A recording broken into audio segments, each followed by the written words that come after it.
She says she loves me, but she comes and goes when she pleases when the door shuts. It's like another paper cut, and I'm stuck with a handful of band-aids until she comes back around like them ceiling fan blades. Claims she loves me, but she cuts me into pieces when I'm sewed up.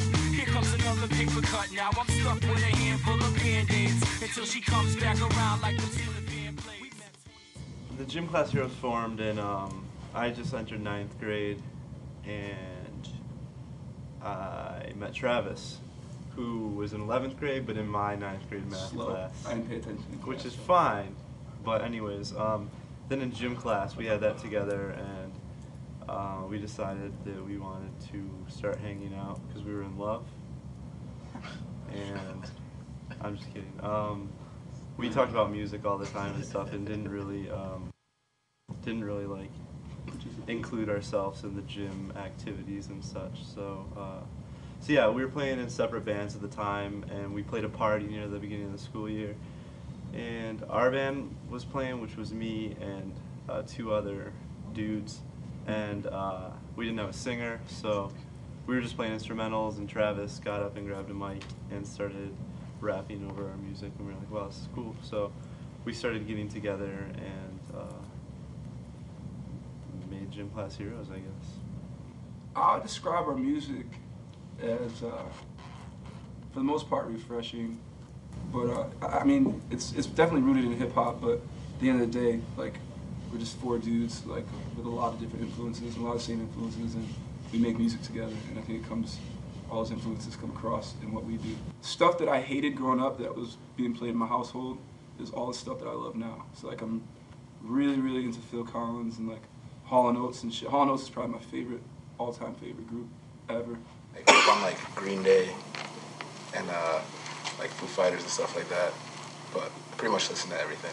Hip hop, rock and roll, R&B. I like Red Hot Chili Peppers and 311 and stuff that's kind of like, I don't know, I guess sort of like cutting edge. Well, I'm into more like the reggae kind of stuff, but I definitely grew up on more rock. I don't know, punk, hardcore style music. So then got into this band, and it definitely opened up everything to a whole new world. So.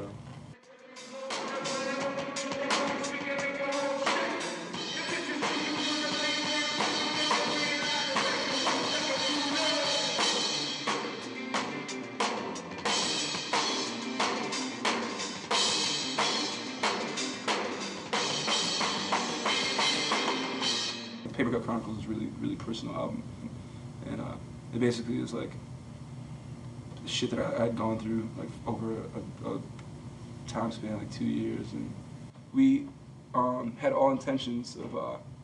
I mean, we did the album in 3 days on our own budget, and it was basically for our friends, you know, and like that's how we gauge like our songs, like even new stuff, like bring it home. We bring it home and. Let our friends listen to it and gauge their reaction, you know. And so the album was pretty much made for our friends, and then it got picked up by Fueled by Ramen, and they pretty much put it out as is. So this is all a surprise to me, but at the same time, it's like really, really amazing. I mean, like to have opportunities that we have, like do big tours and being on the road, and it's just all awesome. And it's all due to an album that we recorded in 3 days. I think the new stuff is like way fun to play live. Like I think it's gonna be a big hit live because the stuff now we have is dope, but the energy of the new stuff is just it's awesome. It's called As Cruel as School Children, and it'll be out July 11th. And it's our first time that we actually got to have time in the studio and not have a battle plan and a low budget and jump in there and nail it and jump out. It was like we had time, and we worked with some really awesome producers. This dude, Sam Hollander, Dave Katz, and Patrick Stump from Fall Out Boy produced like 5, 6 songs. Yeah. Produced a chunk of them. So it was a completely different experience, and it was amazing. And this album, it was a completely different approach. This album's like, it's way more fun, and like, it's like, all right, these people kind of know who I am, and it's kind of scary. Because the last album made me really, really vulnerable, but at the same time, that's like when music's at its best, I think, when people can relate to what you're talking about. And so, I mean, like, as far as inspiration, it's just day-to-day, like, shit that goes on. Like there's always something funny happening when we're together. It's definitely got a summertime feel, and I mean it's fitting because it comes out July, like hottest month of summer. So it'd be great. It's one of those CDs you can just pop in and drive and waste all your gas. I feel like bands get signed and they get lazy and inconsistent. So I felt that we need to stay consistent and keep putting quality music out there for you guys. So we just finished it about a week ago, and it's amazing to say the least. But it's titled "As Cool as School Children." It's coming out from Oneonta Records, and it's only right since I have such a good fucking time on Oneonta that I feel like we play a brand new song for you guys.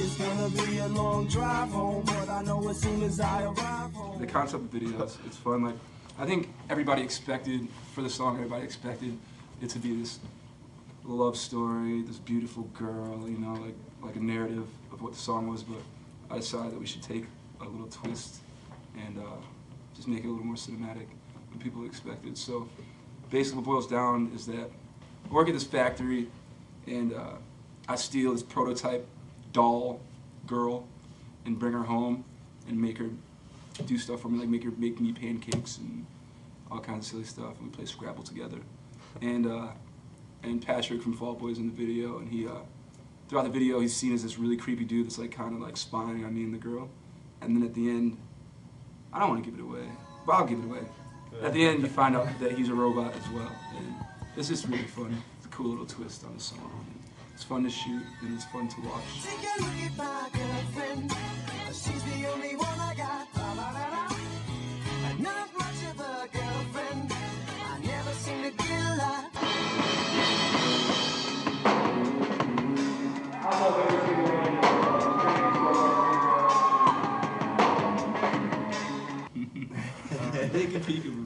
First, there are no rules. Well, there's one. You have to be naked.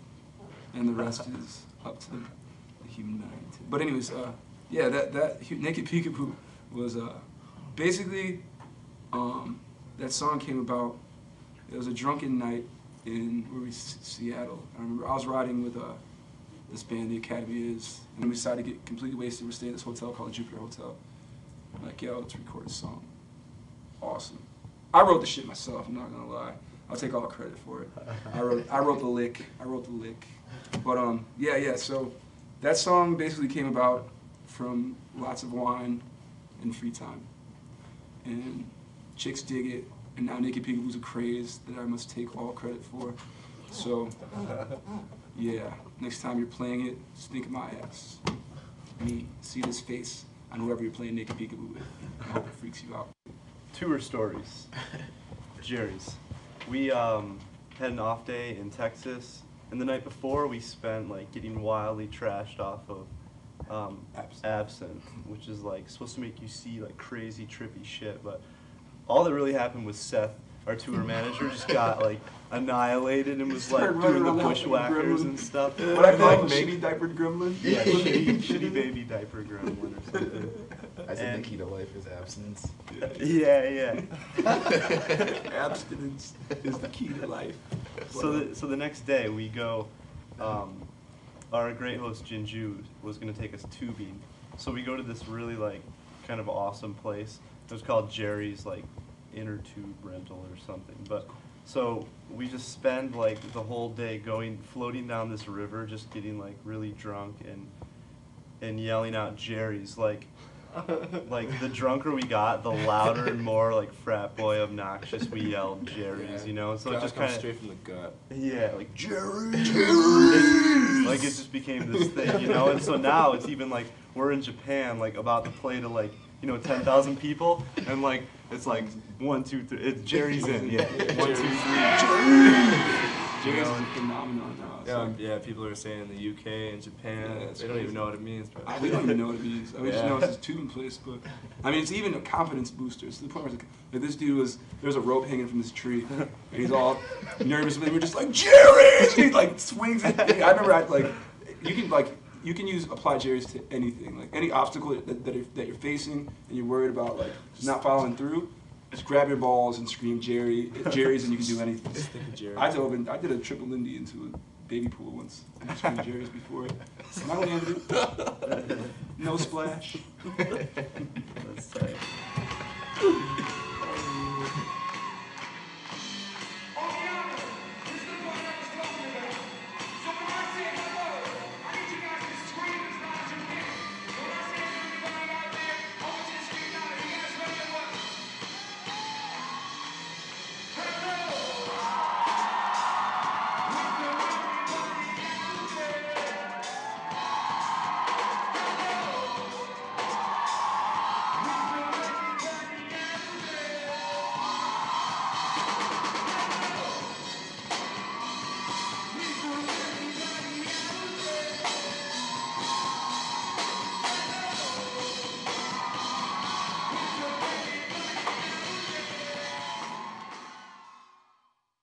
At the end of the day, this is what we've all dreamed about, and it's what we've all wanted. And I mean, granted, it gets tedious, and there's 4 or 5, 6 people in a van, and you got to compromise. But at the same time, it beats the hell out of fucking making Subway sandwiches, which I was doing for a while, and tossing chicken wings, which sucks too. It's bad for your wrists. But yeah, I mean, it's the dream. It's a lifestyle that I wouldn't recommend. Yeah, I can't think of like any other way. I would have been to like the UK twice already, and like Japan, and like a lot of other places if it wasn't for like consistently touring all these places. Oogalala. Oogalala, Nebraska, probably the awesomest place on earth. To actually have it start paying off and being able to see parts of the world that you otherwise like wouldn't be able to see. It's amazing. I wouldn't trade it for the prettiest Cabbage Patch doll on the planet. And thank you, people watching, for smelling like baby powder. Cheers.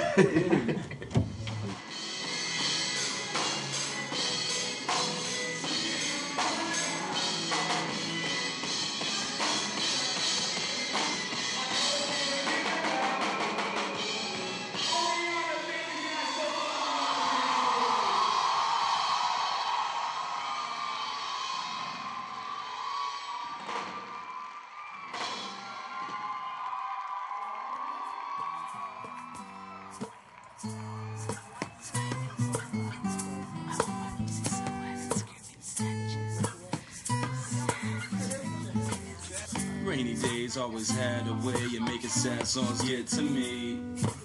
Just drinking wine with some friends of mine, thinking about the house of mystery. And then she walked on by, it must have been the vortex on the water on her legs that made me say, God damn, girl. She turned around with a look in her eye and said she had a gig she wanted to play. I wanna play some naked peekaboo. I wanna play some naked peekaboo. I wanna play some naked peekaboo. I wanna play some naked peekaboo. She had the devil in her eyes and got between 1,000 hours on my knees. And then she hit the lights, whispered something real nasty that I couldn't believe. I knew something wasn't right when I saw the handcuffs hanging out the drawer. What are these for? She had whips and chains and lubrication, and only God knows.